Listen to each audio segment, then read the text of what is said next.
छोटी सी चिंगारी बड़ी तबाही का कारण बन सकती है। जंगलों में लगने वाली आग इस बात की सबसे अच्छी मिसाल है।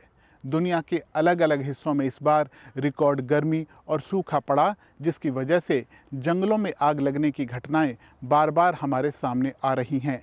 इस आग में बड़े पैमाने पर वन और उनमें रहने वाले जीव जंतु भस्म हो रहे हैं। एक ताज़ा रिसर्च कहती है कि जंगलों में लगने वाली आग का सीधा असर उस हवा पर हो रहा है जो सांस के ज़रिए हमारे शरीर के अंदर जा रही है और हमारी सेहत को नुकसान पहुंचा रही है। पर्यावरण विज्ञानी इसे जलवायु परिवर्तन की सज़ा का नाम देते हैं। विश्व मौसम विज्ञान संगठन WMO की ताज़ा रिपोर्ट कहती है कि सूखे की लंबी अवधियों और बार बार चलने वाली लू की वजह से जंगलों में आग लगने की घटनाएं बढ़ रही हैं और इससे दुनिया भर में हवा की गुणवत्ता खराब हो रही है। चिंता की बात यह है कि जिस तरह इंसानी गतिविधियों की वजह से जलवायु परिवर्तन लगातार बढ़ता जा रहा है, उसके चलते बेहतरी के आसार नहीं दिखते। संयुक्त राष्ट्र के विशेषज्ञों का अनुमान है कि इस सदी के आखिर तक जंगलों में आग लगने की घटनाएं 50% तक बढ़ सकती हैं और दुनिया भर की सरकारें इसके लिए तैयार नहीं हैं। उनका कहना है कि आग से निपटने के तौर तरीकों में बुनियादी बदलाव की ज़रूरत है। अभी ज़्यादातर ध्यान इस बात पर होता है कि आग लग जाए तो उसे काबू करना है। विशेषज्ञ कहते हैं कि इस बारे में बजट का 2/3 हिस्सा योजना बनाने, आग की रोकथाम, उससे निपटने की तैयारी और रिकवरी पर खर्च होना चाहिए। बाकी बचा 1/3 हिस्सा आग को काबू करने या बुझाने पर खर्च होना चाहिए।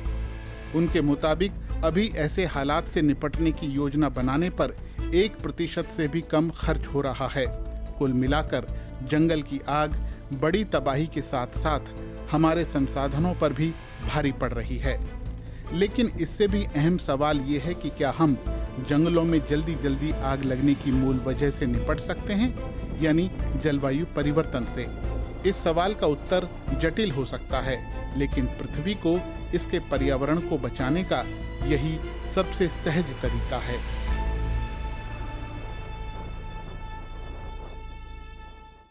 हो सकता है कि ये बात जानकर आप हैरान हों, लेकिन जंगलों में आग लगने की जितनी भी घटनाएं हम आए दिन सुनते हैं, उनमें से ज़्यादातर के लिए इंसान जिम्मेदार होते हैं। कैसे? जैसे कि कभी कभी कोई सुलगती हुई सिगरेट जंगलों में फेंक देता है, तो कई बार लोग कचरे को ठिकाने लगाने के लिए आग लगाते हैं, तो कई बार माचिस से खेलने या फिर आतिशबाजी की वजह से भी आग भड़क उठती है। आग लगने के कई बार प्राकृतिक कारण भी होते हैं, जैसे कि सूरज की गर्मी या फिर आसमानी बिजली। लेकिन आजकल जितनी भी आग लगने की घटनाएं हम सुनते हैं, उनमें ज़्यादातर के लिए यानी 75% मामलों के लिए इंसान ही जिम्मेदार होते हैं और कुछ लोगों की लापरवाही हम सब पर भारी पड़ती है। हवा की गुणवत्ता और जलवायु एक दूसरे से जुड़े हैं। विश्व मौसम विज्ञान संगठन का कहना है कि जो केमिकल हवा की गुणवत्ता को खराब करते हैं, वो ग्रीन हाउस गैसों के साथ निकलते हैं। जब जंगलों में आग लगती है या फिर जीवाश्म ईंधनों को जलाया जाता है, तो उसके साथ कार्बन डाइऑक्साइड निकलती है। इसमें नाइट्रोजन ऑक्साइड भी पैदा होती है और वो धूप के साथ प्रतिक्रिया करके खतरनाक ओजोन और नाइट्रेट एरोसोल बनाती है। ये प्रदूषक तत्व हमारे प्राकृतिक इकोसिस्टम को भी नुकसान पहुंचाते हैं। स्वच्छ पानी, जैव विविधता, कार्बन भंडारण और फसलों की पैदावार पर भी बुरा असर डालते हैं।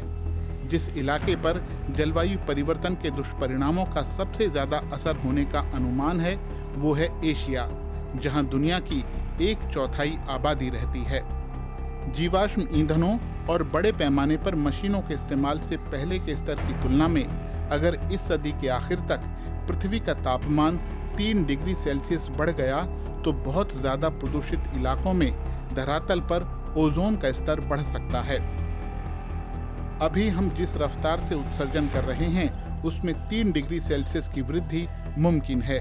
ऐसे में धरातल पर ओजोन के स्तर में पाकिस्तान, उत्तर भारत और बांग्लादेश में 20% की वृद्धि हो सकती है, जबकि पूर्वी चीन में 10% की। अनुमान है कि दुनिया के हर 10 में से 9 लोग ऐसी हवा में सांस ले रहे हैं जो विश्व स्वास्थ्य संगठन के हवा की गुणवत्ता से जुड़े निर्देशों के अनुरूप नहीं है। और दूषित हवा में सांस लेने की वजह से हम कई तरह की बीमारियों से घिर रहे हैं, जो हर साल लाखों लोगों की मौत का कारण बन रही हैं। कई जगहों पर जंगल की आग वहां के प्राकृतिक परिवेश का हिस्सा होती है, जो अवांछित चीज़ों को ख़त्म करके ज़मीन को नए सृजन का मौका देती है। लेकिन अब आए दिन बार बार आग लगने की घटनाएं अप्राकृतिक कारणों से बढ़ती जा रही हैं और यही समस्या है, पर्यावरण के लिए भी और उस पर निर्भर इंसान और दूसरे जीवों के लिए भी। तो हम तो यही कहेंगे कि अगर आप जंगल के आसपास रहते हैं या फिर आपका जंगल में आना जाना होता है तो पूरी सावधानी बरतिए और कोशिश करिए कि आपकी वजह से आग ना भड़के। तो आज के वीडियो में बस इतना ही। वीडियो आपको कैसा लगा हमें ज़रूर बताइएगा। आपकी प्रतिक्रियाओं का हमें हमेशा की तरह इंतज़ार रहेगा। वीडियो पसंद आया हो तो इसे लाइक कीजिए, शेयर कीजिए और दूसरे लोगों तक भी पहुंचाइए। आपसे होगी जल्द मुलाकात। अपना ध्यान रखिए। आपका बहुत बहुत धन्यवाद।